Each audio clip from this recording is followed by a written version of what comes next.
Welcome to the What Are We Doing Here podcast, where we share the inspiring stories of two completely opposite women who overcame their unhealthy relationship with food and negative self talk and found a path to health and healing through self discovery and natural nutritional supplements. I'm Lindsay. And I'm Brittany. And today we're going to talk about goals. Lindsay had a listener reach out to her that was interested in us expanding a little more on how we set our goals, how we chunk big goals up into smaller goals, and how we achieve our goals. So we kind of thought we would just hit the highlights on that point. And we've talked about in the past on a previous episode a little bit about goals and the importance of having goals, but we really didn't break it down into how do we take these big goals and scale them down and how we actually meet them. It's that whole that analogy of how do you eat an elephant one bite at a time, right? Right. So sometimes we set these goals and you look at it and it's like, oh my gosh, how am I going to get there? So you have the destination, but you don't have the map yet. Oh, it's a good analogy. So building the map. So we're going to talk just a little bit more about how each of us do that because we do it a little bit differently. Or how some of us barely do that. I'll tell you, we were talking before this, there's a framework of setting your goals as SMART goals. And I'm going to let Brittany, she actually has it like in front of her to be able to talk. So the S stands for this one I messed up. Specific. Okay. So a specific goal. Go on. Okay. Measurable so that you can track your performance.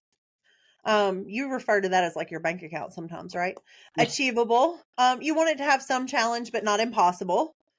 Relevant to your overall plan for your work and your life, and time bound, like a target, a date when you want to achieve it by. Yeah.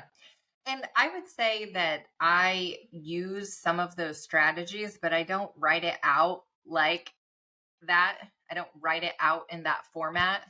So for me, a big one, and we can just talk about this because something that's really hard is to meal prep and meal plan every week. Yes. And so the way that I do that is very strategic. My life is crazy. You all know that, a couple of jobs, building a business, 2 kids in sports, a husband, all of the things. And so our week to week never looks the same. Right. And so I have to look at like every Saturday or every Sunday, I pick a day of the weekend and I write out on a calendar, what does our week look like? What days am I going to work? What day do the kids have something in the evening that we're going to need a meal that's easy to heat up versus something that we can cook? And so, knowing that I have the map and I say, what days do we need something that is crock pot? What days do we need something that we can actually sit down as a family? What day, are there days like late softball days that we are going to have to eat out? I mean, there are times that, it's either you eat at 4:00 or you eat at 10:00. And so sometimes that drive home from softball means we've got to just pick up food. So, I plan that out. So I have to look 1 week at a time. So you plan it according to your schedule, your family, whereas mine looks totally different. We don't have kids. I don't know what nights of the week Jeremy's going to be gone. Ours is literally we meal prep 1 to 2 times a week. When we start getting close to running out, we just meal prep again. So it's completely different because we are on the eating clean. So we know we need a meat and a veggie and all of these things. We prep it one day. It lasts us 4 days. We prep when we run out. It lasts. And that's just how we do it. But we don't have a family to provide to provide food for. Right. So you get to be on your own eating schedule too, Yeah, right? So absolutely. It's always meal prepping and meal planning is going to look so much different depending on where you are in your life. If you're single, if you have kids, if you just have a partner. And so I thought that bringing up that one and how you achieve making sure that you're meal prepping and meal planning. So another one I feel like with meal planning is to have a bank, of meals that you know that your family will eat that are fuel foods. And, being a little bit, for me specifically and for my family, they have to be a little bit okay with eating the same thing from week to week. And we ask our kids, is there something specific that you would want to eat this week? And if they're not participating, they're going to eat what's put in front of them. So for meal planning and prepping, I think it really is, you have to chunk it down into, what does your week look like? What Yeah. does your life look like? And that is one that's going to be very individualized as to how it works for your family. And Mhm. the biggest part of that is preparation. And it Yes. really is that you've got to take a few days, and you have to know that that is part of being successful, is the planning phase. Mhm. Taking a couple of hours to plan the meals, and then taking a few more hours to prep the meals. And so it's not a fun one, is it? No, not at all. No. That is probably one of my least favorite chores. Yeah, me too. But it's so important in the grand scheme of staying on track. Yeah. Because if you don't prepare for that one, so how do we achieve our eating healthy goals? Meal prep. Preparation. Exactly. Yeah, prepping and planning. Mhm. So let's talk about how you look at, do you plan a year out for goals? Do you plan quarterly goals? What does your strategy look like for, do you have health goals? Do you have business goals?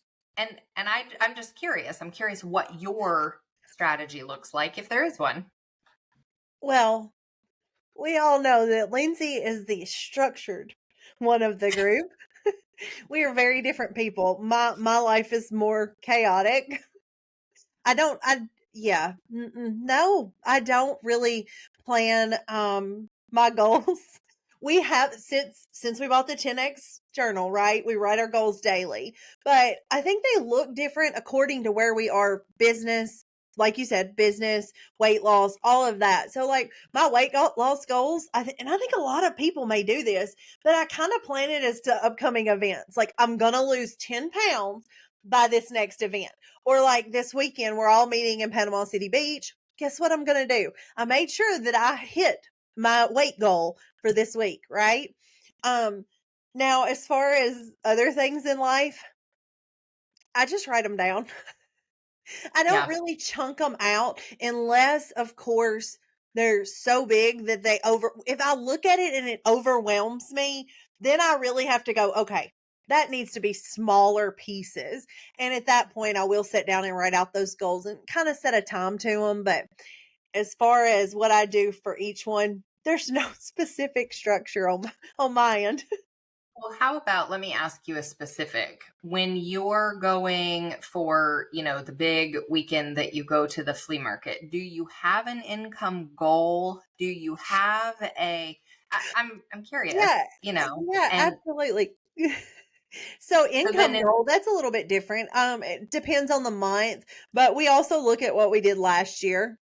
And even the year before that, we can also look at what we did pre-COVID, when retail sales were better. It just really depends on that. But as far as the goal for the weekend, I don't think we look at money until Sunday afternoon. okay. So do you have strategy as to what you take Oh yeah. depending? Okay. So you do. Okay. Well, I'm not And going to put out Christmas stuff when it's well, that's not February. what I mean. I mean, like, if you have a stockpile of stuff, do you have ways that these things tend to sell better, and Hmm. I'm going to make sure I have this? So you do Yes, plan. absolutely. Yeah, what products sell more at certain times of the year? How the ordering process, according to how much volume we did in that particular item last month, and even the last quarter depends on how much of the item I need to order, replace, or if we're just going to discontinue an item, so on and so forth. Is that So what you Brittany mean? does numbers and analytical planning. Yes. So when she's getting ready to go for her big weekend where she, makes the biggest part of her monthly income. She looks back at what was done previously and she analyzes what is going to be best to take next time. So we could break this down into weight loss goals. Wait, Go so ahead. I just need to say I need to be a little more aware of what I'm actually doing, maybe. We talked about awareness, self-awareness last week, but yeah, I do that. Okay. But it all happens here, so I don't really think about it as a goal. But you're right. 100%. But it's on autopilot for you. And I Yeah. think for the listeners, I'm just trying to help them understand because we have been asked, how do we do it? And if you don't see that from inside, it's Yeah. just difficult. And so even with a weight loss goal, if you know that there's a strategy that works better, like making sure that you meal prep and making sure that you're not going out to eat and making sure that the sugar is out and all of those things. So really, you, for some of your goals, you look at past successes. Absolutely. Yeah, I would say And with the majority of things, I look at past successes. I know that if I meal prep and don't have anything else in the house, well, I'm gonna eat what I meal prep, right? right. So yeah, Yep. I would say past success has a lot to do with the weight loss part. A lot to do with a lot of things. Okay. So I wanted to highlight that because a big part of both of us with how do we achieve goals, it's tracking. Yes. Okay. So that's what I wanted to highlight. That yes, we can plan SMART goals. They can be specific. They can be measurable. They can be, they've got to be attainable. So that's that's goal planning. But the actual steps that we take to make sure that we achieve them is to journal, is Yeah, to write down our wins and look back at how did we do this successfully and how can we turn that into something we can do in a different way, that something we haven't done before. absolutely. So I think that's the biggest way that we do it is tracking how were we successful before and then making sure that we keep in our mind we are successful, because that's another big part. You can really get down on yourself Oh and yeah. start saying, oh, I can't do that. But having previous successes, having wins in your bank, having a jar of wins to pull from reminds you that you can do hard things. You can do big things. You have been successful. And here's my track record. Right. Yeah, I would agree. So You I know I think love my win journal, so I agree. exactly, My mom exactly. likes to say I have lists of lists, so maybe I do, because we say set the biggest thing, like, what is it? Eat the frog? Like, you wanna set the biggest thing for the day, right? And you wanna make sure that you get the biggest thing done, so I make my lists. So maybe, yeah, I kinda am goal setting for the day. Eat the You frog, do. do the biggest, hardest Mhm. one, and then Yep. kinda flow in after that. So I guess my lists, in a way, are my goals for the day. Yep. But the biggest thing for being able to achieve your goals is to keep in a positive mindset of knowing you can do hard things. Mm, So that is, homework for this episode, or an actionable step is to write your wins at the end of the day, and they don't have to be huge. right. It can literally be, I ate on plan for 2 of 3 meals. When I It's still started a yeah, win. right, when I started writing my wins every day, I was literally coming out of major sickness, and there were days my wins were I got out of bed or Yeah. I drank my water for the day, but Mhm. I still had a win, right? And I could still, like you said, I look back and go, "Wow, I got out of bed in February." It was like a big deal to get out of Mhm. bed, but Yeah. now I get out of bed every day, right? So I'm looking Yep. at my past track record too. And you're Mm. building on the success. And that's how we gain confidence, and we so when you have confidence to know that you have been able to achieve goals, then it makes it easier to hit those goals. So Yeah, obviously the planning is important right. because we have to have a map. We have to see where we're going, and we have to see that it's achievable and that Mhm. it's a reasonable goal. And if we make it too big and scary, we're just not going to do it. I was So, the world's worst about taking the big scary and drawing an arrow and putting it on the next day's list. Like, mhm, until I learned, just do it and be done with it. So, yeah, that makes a yeah, lot of sense. yeah. So pick one that, like, so let's say your goal was 100-pound weight loss. You look at that number and you're like, oh my gosh, how am I ever going to do that? So, yeah, let's talk about that. So, I just did my whole I never thought I'd be on a weight loss poster, but here we are. So I just did my whole post of 76 pounds gone. Okay. I'm so I know, right? Thanks. But I'm so Congratulations. close to being under 300. It is crazy. But when I used to look at 76 pounds, or when I talk to somebody about my weight loss, they're like, gosh, 76 pounds. Or wait, it took you 7.5 months. Like, it seems like such a big number. If I would have Mhm, looked at in February when I started, if I would have looked at that as 76 pounds or 100 pounds by Christmas, it would have been so intimidating. I would have fallen back into a bad habit and I would still be almost 400 pounds, right? mhm, But yes, you're right, because I chunked it up. I said, okay, by this date, I've got a big thing going on in April. I'm going to lose 30 pounds. Okay, wait, mhm. by June, I need to lose, 15 more. Yeah. So I was I was doing it by life events, Yeah. because that was, it was kind of a big deal because these people see Right. me. I see my work friends. I want them to notice my weight loss. Mhm. So I was chunking it up. But now I'm at 76. It's October. I can easily go, I'm going to hit 100 pounds by Christmas. But you're right, Yes. Lindsay. If I would have said in February, I'm going to hit 100 pounds by Christmas, I would have went, no way, bye. Mhm.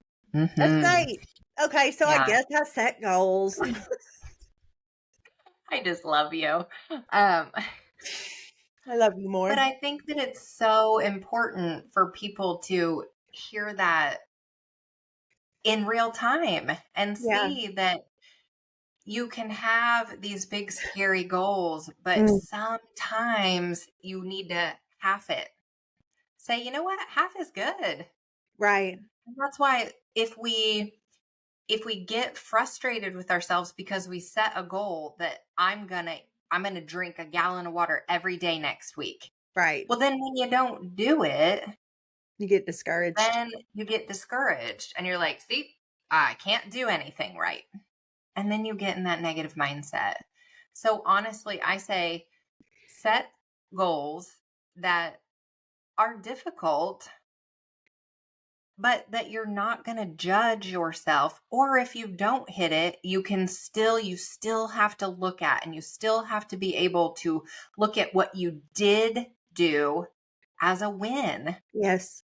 And you can't look at what you didn't do and judge it negatively Right. So because if you don't drink your gallon of water next week, instead of going, oh, I can't do this and giving up, you said cut it in half. Okay. So next week, I'm going to drink a half gallon every day. It makes it Mhm. more attainable. So then we can Yep. work up to the full gallon. Yeah. It's great advice. And if I drank a half a gallon 5 days of the 7, and the other 2 days I was so busy there was no way, and I still drank 4 bottles, whatever, I don't know what that equates to. I can't math right now. But you still drank some water. At the Right. end of the week, you're going to say, dang, I drank a half a gallon of water 5 whole days. That is Mhm. awesome. And I still got some water in on the other days. They were busy days and I still did something. I still worked towards my goal. I am amazing. Yes. And that, it takes me back to when we recorded a while ago about you working out. Give Mhm. yourself grace, right? Yep. You still Yep. can achieve the goals. But I do think it's important. You said this earlier to point out that you still have to set a challenging goal. You don't want Yes. to make it so easy. So in Puerto Rico, I remember looking at you and saying, well, I hit my goal that I was going to, this was June. hit my goal that I was going to hit by September, Lindsay. So really, that goal was way too easy. There was not any satisfaction in that. Now, if I'd have used it as a stepping stone for a bigger goal, which I did, I ended up saying, okay, no, for September, I'm going to do this. And I used that as a stepping stone. It made it more challenging. But if you set them too easy, there's not really any gratification in hitting it. Yeah. Yeah. And I love that you brought that up because you did at first say, well, I hit that, but you were able to use it in a manner to say, well, you analyzed it and said, I got to make a bigger goal. You are determined to make me math today. I am. You You're math such every an day. analytical person, Brittany. No. Okay, Lindsay, sure. So funny. So, But I think we overcomplicate things too. Yeah. We do. And our brains are going to make us right. So whatever we're telling ourselves. So if we're focusing on the little wins, our brain says you're winning. Yeah. And if we're focusing on what we didn't achieve, we're going to focus on that we can't do it and we can't achieve it. I just want to point this out. I don't know. It was like episode 2 or 3, and Lindsay was like, well, that just really isn't big enough for me to consider it a win. And listen to you. You're like, Yeah. even these small wins get me to Mhm. big wins. We are both growing. I love it. I'm so proud of you. We are. And I think that is such a big thing to remember, that every day we have the choice. We have a choice Yes. to get a little better every day Mm-hmm. and build upon it and talk to someone, have a coach or an accountability partner or someone who really pushes you and holds you to that level that you want to be at. Yes. Because we get inside our heads and we live inside the box, and it is so difficult to see. We start piling things on and you can't see outside of the box. You're inside and you're like, well, really sucks in here. I'm going to sit down and just stare at the wall today. Right. And so someone who can see outside and see so much, like take 3 of those layers off, and then you start to see, daylight. oh, there is an opening. There is daylight. And we start climbing out a little bit, and they can see the wonder that's out there and the amazing things that you've been doing and producing. But we get in our own way. Yes, we do. So, yeah, I think I will forever, and I know you will too, make a big focus on having someone who holds you accountable, because if you look back to where your life was before this business, you had people who loved you, but there's a fine line between living with someone who loves you and wants you to be happy and doesn't want to make you feel any negative feelings, and having someone in your life who loves you but is gonna say the hard stuff because they're less connected to the day-to-day. And they can see objectively some of those relational things when you talk about it. So 100%. yeah, I think it's Yeah, I'm so thinking important. about, I had a kidney stone last week, and I was like, oh, I just want comfort food. Well, guess who will give me comfort food? Mhm. But if I Yeah. had called Lindsay, she would have been like, no, ma'am, you're not throwing away a Your whole day. water. Yeah. Put some lemon in your water. Hydrate, That woman. Now, I will say, Jeremy did try to say, put some lemon in your water, Brittany, but I see that goes back to the whole thing. I can go, but I really want, and look, he's going to give in. Yeah. Yep. But I think, and I'm not going to harp on this one much because we're talking about goals, Yep. but I'll get you sidetracked real quick. Sorry. I know knowing who can effectively be your accountability person and not expecting something from the person that you live with, your partner, your spouse, your whatever.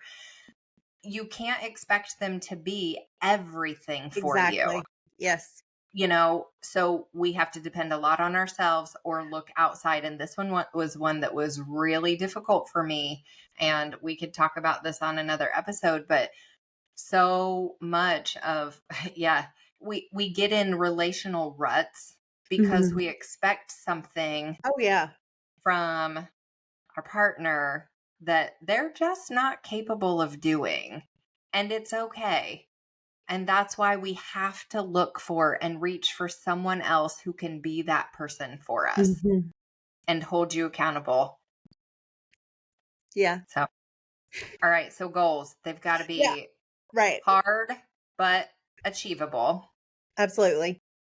We're going to track them by the wins And past successes. and past successes. And we're not going to judge or look negatively when we don't completely hit a goal at the targeted time.